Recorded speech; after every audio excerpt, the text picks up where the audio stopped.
We're going up, up, up to the Upper Marae, where stories lift and voices fly. Put your tea towels down, let your worries fade.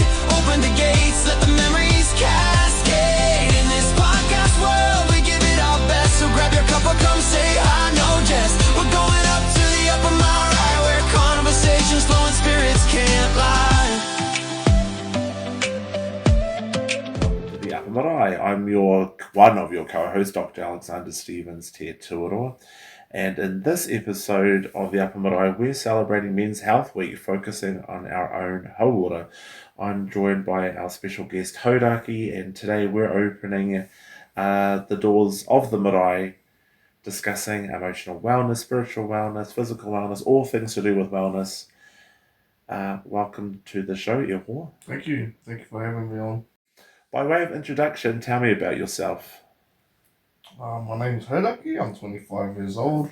I'm the son of Jayden and Tāne Waikato. Born and raised in Hamilton. Spent some time elsewhere as well. In my adult life, I've just come back from living in Auckland, working at an engineering firm there, but now I'm back home in Hamilton, so that's good. Nice. Yeah. What's it like for your own health to move back from Auckland to Hamilton? What was that like for you? Well, when I left Hamilton, I missed it so much, and I thought everything in Hamilton just made so much sense versus Auckland, it just being organised chaos. Right. Auckland really did grow on me. How long were you up there? I moved in when the floods actually first happened. Oh, wow. The flash floods. So that was 2023. Yeah. 4, 5, 3 years. Okay, nice. Okay, Hauraki, what I want to do is just kind of ask you top 5 questions, a bit of quick whanaungatanga. See what you're comfortable answering, and are you ready? I am. Okay, very good. What's one thing people would never guess about you? I'm a massive Star Wars fan. Okay, which particular character do you resonate with? A lot of them. Okay, any particular one though? I think everyone wants to say Anakin or Darth Vader. I also like Obi-Wan Kenobi too. Yes. Which version though? The younger version or the older version? The younger version for sure. Okay. What was your most random childhood obsession?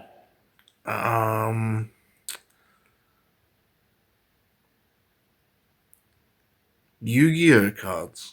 Okay, awesome. Now you're talking to the man, Yeah. because I have my. Really? You still got I yours? still got mine. Wow. And I still use like Pot of Greed, so these are all being banned now, but I use like Pot of Greed, and my favourite cards are Exodia, Yeah. which I use to smash people Very much so. with. So what cards do you resonate with? In Um. fact, if I'd known this, I would have brought my set down. Do you still have yours? No. Oh, okay.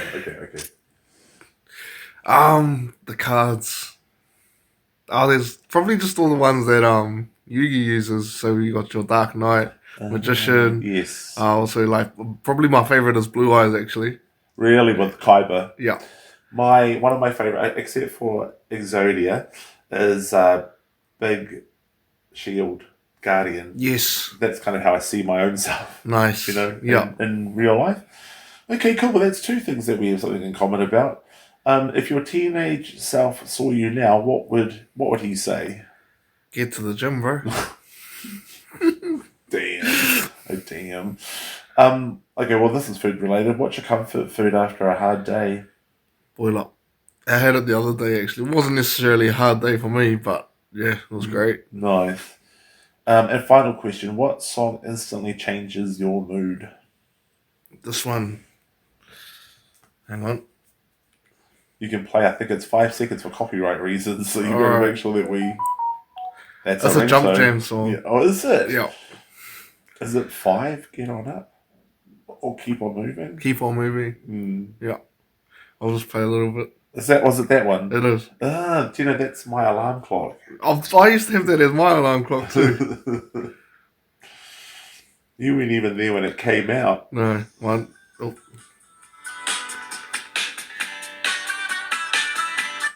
Yeah. I woke up today with this feeling Yeah. that better things are coming my way. Well, actually, brother, that was actually quite a cool whanaungatanga, because I've just realised that we've got 5 out of 5, things in common. Yeah.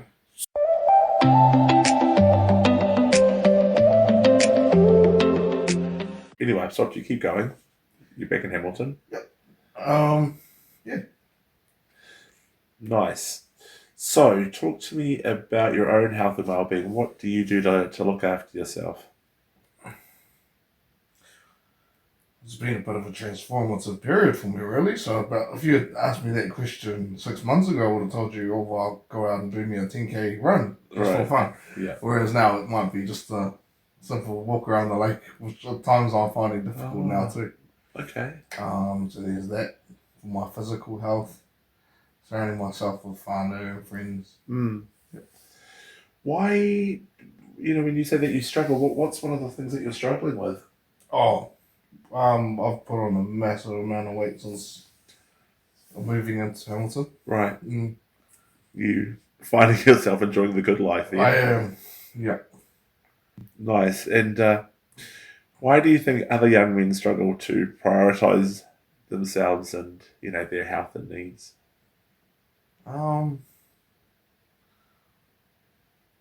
we talk about prioritising ourselves, it often means like making small decisions that compound into like better success. Sure. And that can be a hard concept to grasp as a young person, I think.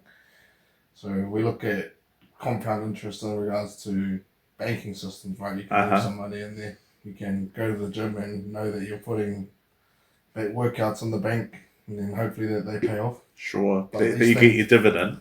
Yeah. These things often go unrecognised though. It tends to be the hard part. Sure. Everyone's looking for recognition, I think. Yeah. And do you find that from yourself personally? Yes. Very much so.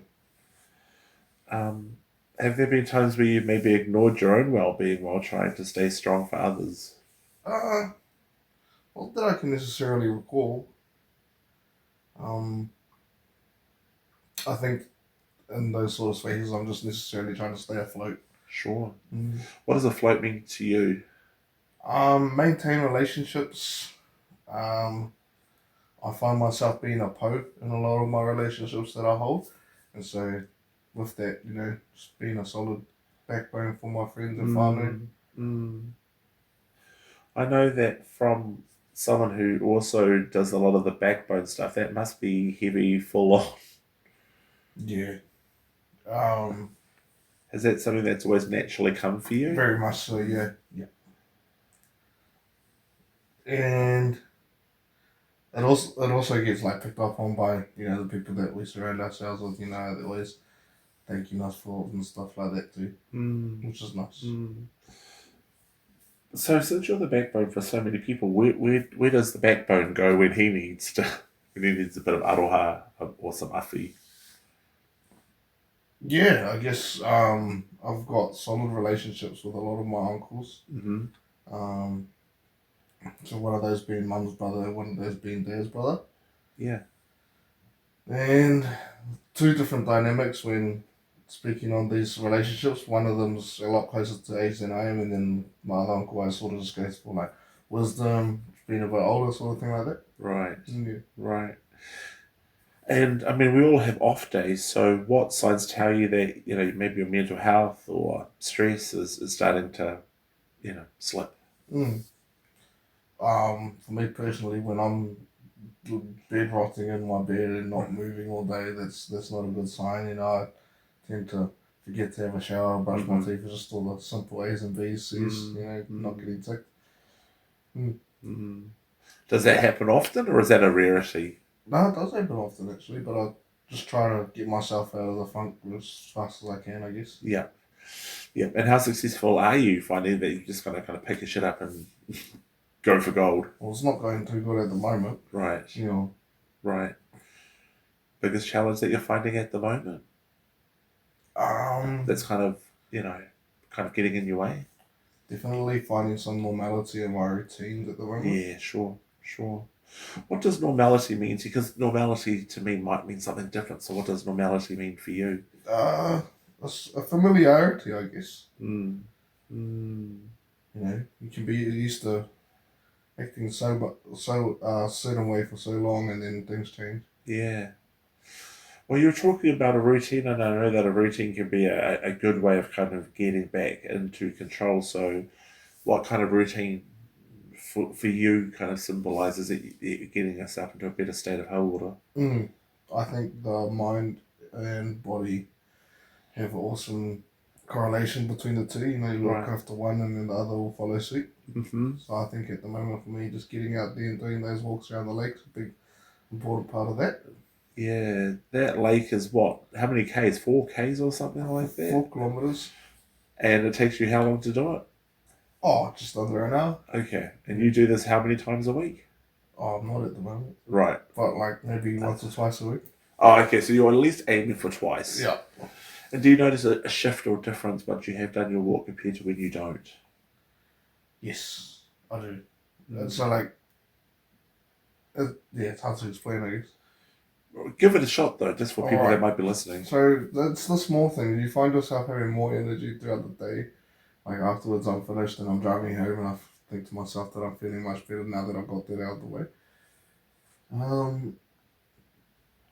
And again, you know, like compounding efforts, it just gets better and better the more you stick in.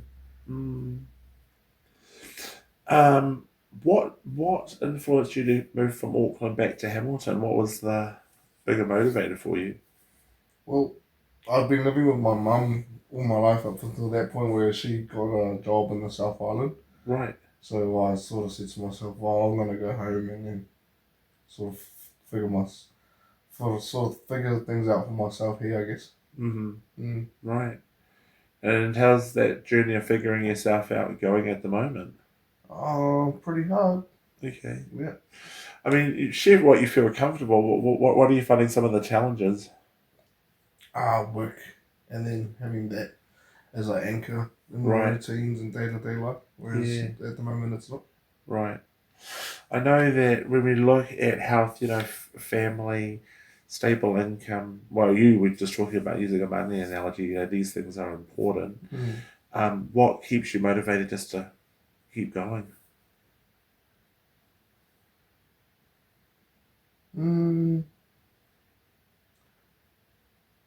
Well, I've got such great role models around me Mm-hmm. that I'm in frequent contact with. Right. You know, whether these role models be older to me or younger to me. Even. Uh-huh. And just seeing their work ethic and then knowing that I'm a part of their lives too. So Nice. Yeah. So, talk to me about what are your bigger goals? What are you hoping to achieve? This version of you, this 25-year-old that I'm looking at right now, what are you hoping to achieve? I want to become trade certified. I think a lot of people who are my age are already been there, done that. Mm-hmm. But it's just about getting myself into the workforce and starting from scratch, I suppose. Right.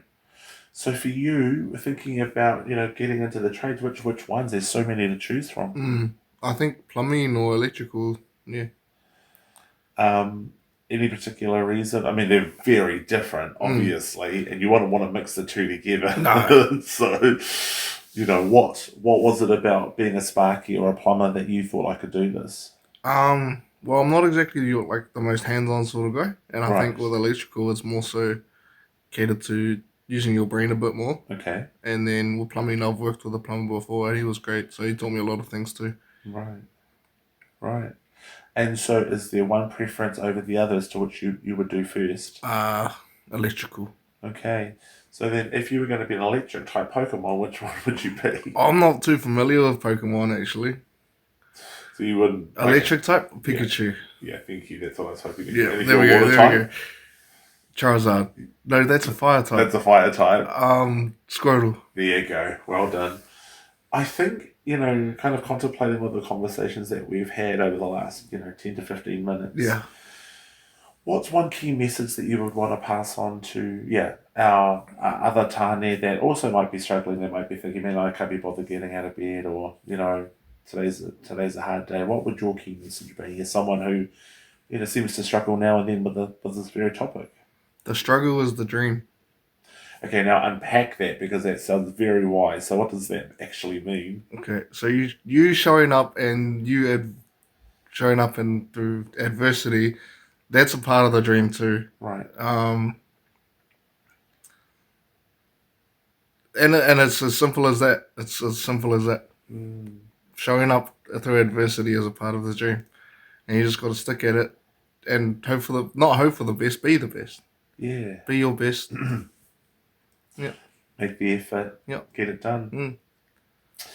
Well, brother, I thank you for being part of this journey and celebrating Men's Health Week. Thank you for having me. Very good, sir. I'm sure this will be one of many other podcasts to come. Yep, I agree. Very good. The gates of the Upper Marae are now closing. Thank you to our special guest, Hauraki.